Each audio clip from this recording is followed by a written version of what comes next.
So Charlie, happy birthday. Thank you very much. How old are you? 70. Oh, you're curious, fun-loving, or outdoors person. Dedicated, long-time geologist, got a classical, field-oriented geologist.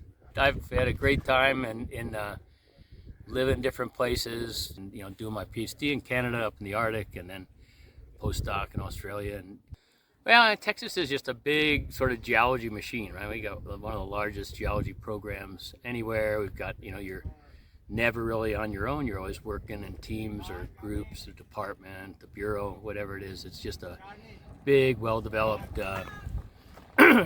geology community. So it's, and then, Texas geology is one of the lifebloods of Texas. So it's certainly, been really fun to have stuff that you do in your research career be so impactful for the broader state and society. That's been a blast. That's been really fun.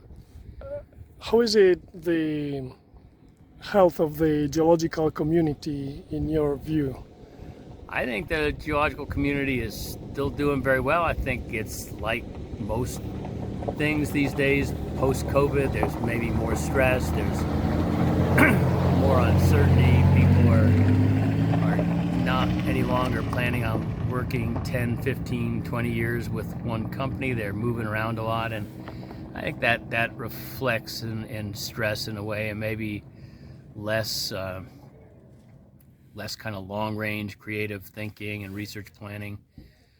Been through a phase where we're trying to increase diversity, increase other parts of the profession that really weren't the way it was 20 years ago, 30 years ago when I started working here. So that, we're evolving. I think maybe geologists are maybe a little bit more traditional and slow than other professions, but I see a lot of positive change. Is there anything that we can do in the geological community to improve it?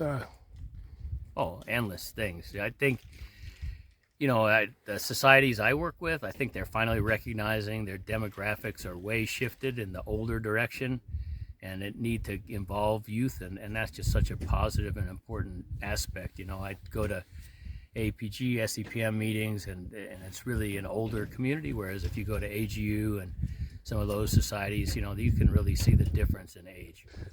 Charlie, what do you think is the legacy that you leave behind you?